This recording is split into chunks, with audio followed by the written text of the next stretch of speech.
Bernardo nos va a estar dando su enfoque sobre el impacto de la eficiencia de conversión en lo que es particularmente el caso del engorde a corral. Vamos a recordar, ustedes por supuesto tienen allí toda la información, Bernardo es ingeniero agrónomo graduado en la UDELAR en nuestro país, especializado en nutrición de ganado vacuno y producción en confinamiento en las universidades de Wisconsin y Nebraska, respectivamente.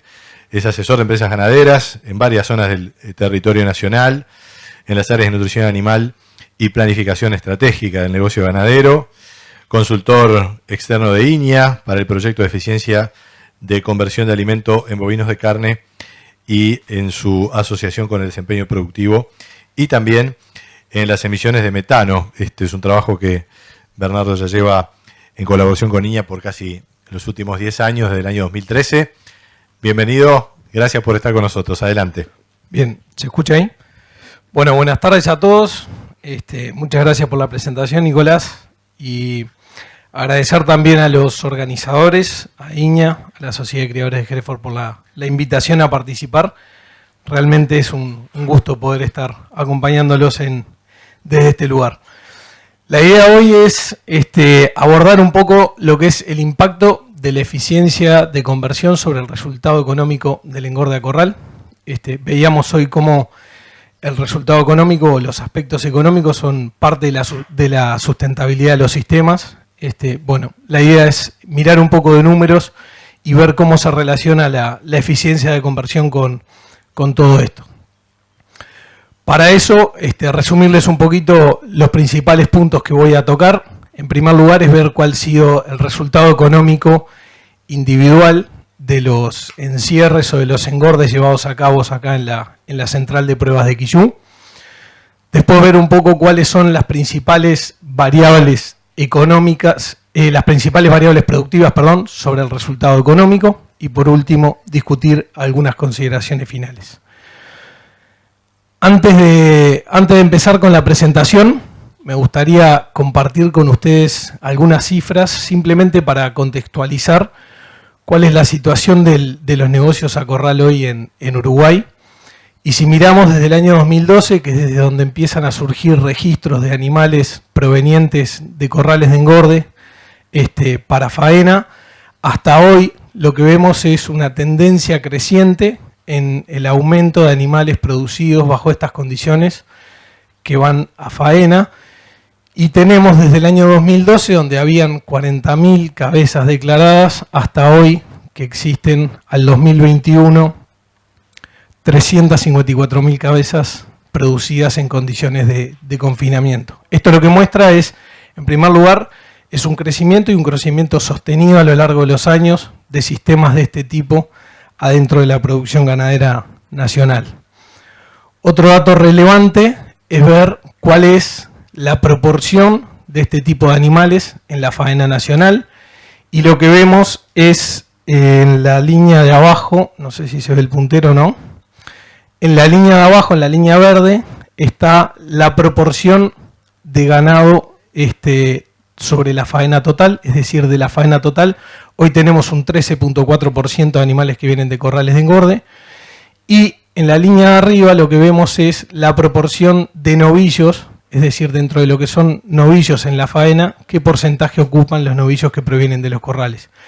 Y de vuelta, lo que surge acá es que el segmento o el sector de los corrales de engorde es un sector de la ganadería que hoy está ocupando un lugar significativo en la producción y en la faena, y por otro lado, mostrando cifras que, a decir de lo que son cifras nacionales publicadas por INAC, muestra un crecimiento sostenido en el tiempo. Poco dicho y contextualizado esto, lo que me gustaría ahora sí es empezar con la presentación, mostrándoles cuál ha sido el resultado económico de los engordes realizados en el contexto de las pruebas de eficiencia de Quillú con novillos. Vale aclarar que dentro de las evaluaciones genéticas hay un componente que se lleva adelante con novillos. Esos novillos son encerrados bajo condiciones de dietas de recría y después dietas de engorde. En esa etapa de engorde, donde su destino final es la faena, lo que hicimos fue evaluar el resultado económico. Para describir un poco de qué se trata la información, en primer lugar lo que tomamos fueron datos de 3 pruebas realizadas con novillos durante el año 2017, 2018 y 2019. Totalizaron 165 animales en total, en conjunto en esas 3 pruebas. Y acá viene un punto importante, es que fueron animales evaluados individualmente con la tecnología de los comederos GrowSafe, donde pudimos medir efectivamente cuál era el consumo de cada uno de esos individuos. A su vez, a esos individuos se les midió el peso inicial, el peso final, el consumo, como decía, individual a través de la tecnología GrowSafe. Medimos ganancias de peso, eficiencias de conversión y periodos de encierre. Todos los animales estuvieron en iguales condiciones de alimentación, manejo y sanidad. Esto es un poco lo que se tomó como insumo para este análisis económico que vamos a ver a continuación. En segundo lugar, es parte de la información que yo voy a mostrar hoy, pertenece a este trabajo. Esto es un trabajo de tesis de maestría que me tocó realizar, que lo hice obviamente en conjunto con Iña, con Hereford, en la Universidad de Nebraska, en Lincoln. Y bueno, parte de la información que yo les voy a mostrar hoy surge de este trabajo que se realizó en esas condiciones. Para ir un poco a las características del engorde y ver cuál fue el desempeño de esos 165 novillos, describirles un poco cuáles fueron cada una de las características para ellos. En primer lugar, fueron animales Hereford, novillos de 1 a 2 años, con pesos iniciales de 394 kilos destarados. Estuvieron encerrados en promedio durante las 3 pruebas 107 días en la fase de engorde. Mostraron ganancias diarias en el orden de 1,440 kg lleno, 1,350 kg vacío. Presentaron consumos de alimento en el entorno del 2,3 al 2,5% del peso vivo. Las conversiones anduvieron sobre peso lleno en 7,3 kilogramos de materia seca por kilogramo lleno, pesos finales de 530 kilos y carcasas de 292 kilos. Las dietas que se usaron fueron dietas típicas de terminación con alto contenido de energía, alta proporción de concentrados, 75-80% de grano de maíz partido. Estas fueron, de alguna manera, el resultado de las variables productivas promedio de cada uno de esos animales evaluados. Vale aclarar que las condiciones de funcionamiento del corral de acá de Quilluti y la particularidad que permiten medir consumos individuales, pero los animales están en las mismas condiciones que estarían en un comedero o en un corral comercial. Eso hace interesante porque permite saber o extrapolar que esa información después va a ser muy similar a las que se puedan encontrar en condiciones de campo o condiciones comerciales. Los escenarios de precio que tomamos para hacer la cuenta o calcular el resultado económico de cada uno de esos animales es el siguiente. Estos escenarios fueron tomados en el momento en que se realizó el trabajo. Van a ver ustedes que se asemejan en parte a lo que son las condiciones de mercado de hoy, pero no ajustan al 100%. Esto no es una limitante a los efectos de los datos o de la información que queremos analizar hoy. En primer lugar, tomamos un precio de compra de esos animales de 1,90 por kilo en pie, un costo de dieta de $235 la tonelada de materia seca, un precio de venta de $4 por kilo en cuarta balanza.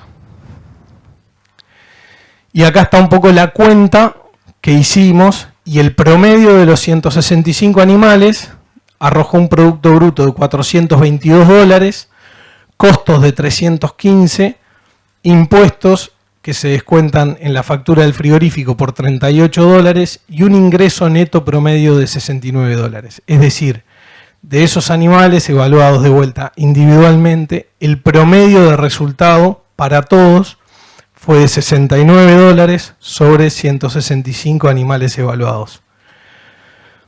Acá simplemente ir un poco rápido, pero es decir, bueno, ese producto bruto surge de valorizar el animal flaco que entró al corral, el animal gordo que entró al corral, los pesos que hablamos y los precios que hablamos, y la diferencia entre el animal gordo y el animal flaco arroja un producto bruto de los $422 que veíamos. En los costos, que suman $315, tenemos costos de alimentación por $253, costos operativos que involucran la amortización de la infraestructura, el combustible, la mano de obra, el mantenimiento, etcétera, por $43, sanidad $2,50. Se considera un costo financiero por el capital que está parado durante el periodo de encierre, más el plazo de cobro del ganado de la industria, y un costo de mortandad correspondiente a un 0,5% de mortandad en el ciclo de engorde, que representa $4,6. Un dato interesante para ver acá y reforzar un poco algún comentario que hacía Marichi en la presentación anterior, es ver cómo el costo del alimento en estos sistemas realmente es el costo más pesado y por lejos se separa del resto de los costos que están involucrados en los sistemas de confinamiento. Y ahora sí, hasta acá lo que veíamos era cuál había sido el resultado promedio de esos 165 animales, y cuando empezamos a desglosar la información que generó la cuenta económica de cada uno de ellos, lo que vemos es que de una media de $69,5 de ingreso neto por cabeza, es decir, el ingreso que quedó en promedio de 69,5, hay una variación del 68,6%, y encontramos mínimos de menos 72, menos $73 de ingreso neto y máximos de 182. Esto lo que muestra es que este promedio de $69,5 tiene una altísima variabilidad, en donde hay extremos que son muy distantes, desde menos $73 hasta más 183. Y lo otro que encontramos son diferencias muy importantes entre cada uno de los individuos. Si miráramos un gráfico de dispersión o de distribución de frecuencias, en donde lo que queremos ver es decir, bueno, esos promedios, cómo se compone el resultado o cómo se reparte el resultado en los distintos individuos, en primer lugar lo que vemos es que para los $69, $70, que es donde está la flecha azul, únicamente el 7% de los animales se ubicó en ese resultado de ingreso neto. Y si vemos el resto de los animales, encontramos una dispersión realmente muy grande de lo que es cuánta plata me queda por cabeza que yo paso por un sistema de confinamiento como el que yo les estaba describiendo. Y ver que de un promedio de 70, de vuelta aparecen en el extremo izquierdo animales perdiendo $70 y animales ganando $180. Si sumamos las primeras 4 o 5 columnas, las primeras 4 columnas fundamentalmente, encontramos que hay un 10% superior de la población que en las mismas condiciones, bajo el mismo manejo, con las mismas dietas, en las mismas instalaciones, genera resultados del orden de $150, $160, cuando en realidad el promedio de la población está mostrando resultados en el orden de 70. Esto yo creo que es el punto más importante y más destacable de los trabajos que se llevan adelante acá en la central, y es poder justamente poner el zoom acá adentro y poder comparar individuos. Mucho más cuando estamos en una sociedad de criadores y de lo que se habla es de selección genética. Es decir, acá hubieron efectos de los individuos que explicaron que de alguna manera algunos ganaran $180 y otros perdieran $70. Esto para llevarlo a una analogía o a un ejemplo que capaz que estamos más familiarizados de ver, es cuando en la agricultura empezaron a trabajar con mapas de rendimiento o agricultura por ambientes. Y es encontrar una chacra que tiene en promedio un rendimiento, y cuando se empieza a monitorear los distintos puntos de la chacra se encuentran resultados muy dispares, que lo que permiten son manejos diferenciales o lo que permiten son explotar de alguna manera mejor esos recursos. En este caso estamos hablando de animales, pero podemos pensar que estos animales tienen cosas interesantes que nos pueden servir para mejorar y mejorar mucho los resultados de los engordes a corral. Bueno, una vez visto todo esto, lo que nos empezamos a preguntar es, de ese resultado económico, ¿cuáles son las variables que afectan o cuáles son las que impactan.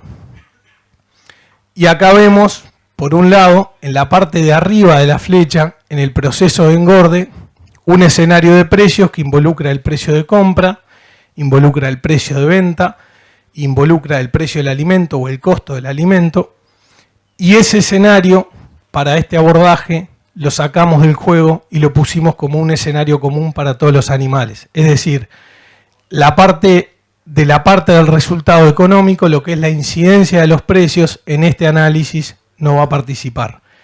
Y sí nos vamos a centrar en el otro componente de variables, que son las variables productivas, en donde está la ganancia de peso, el consumo de alimento, la eficiencia de conversión y el peso de carcasa.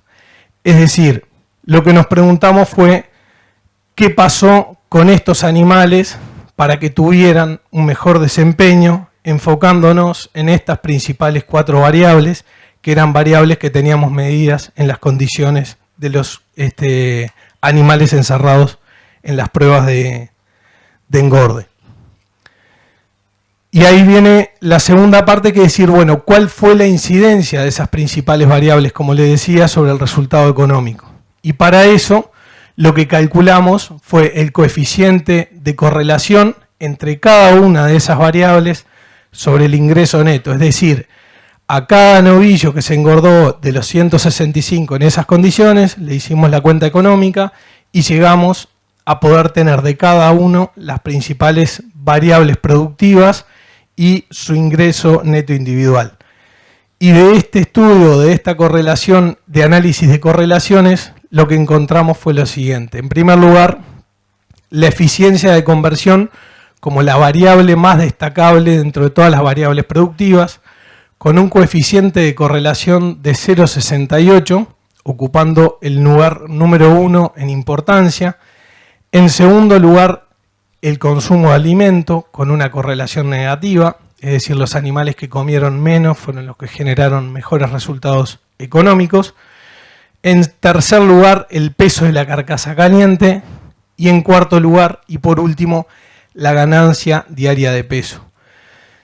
De vuelta, si tomamos acá lo que son en general la experiencia o los datos que estamos acostumbrados a manejar en condiciones comerciales, donde estudiamos a veces bases de datos de animales confinados, pero que no tenemos oportunidad de comparar individuos, sino que lo que comparamos son lotes, lo que cambia es que de esa situación donde la ganancia diaria tiende a ser la variable de mayor importancia, que es la que de alguna manera empuja más sobre la cuenta económica, y cuando pasamos a un análisis individual, ya más como lo que estábamos hablando en estas condiciones, vemos que el orden de importancia de esas variables cambia.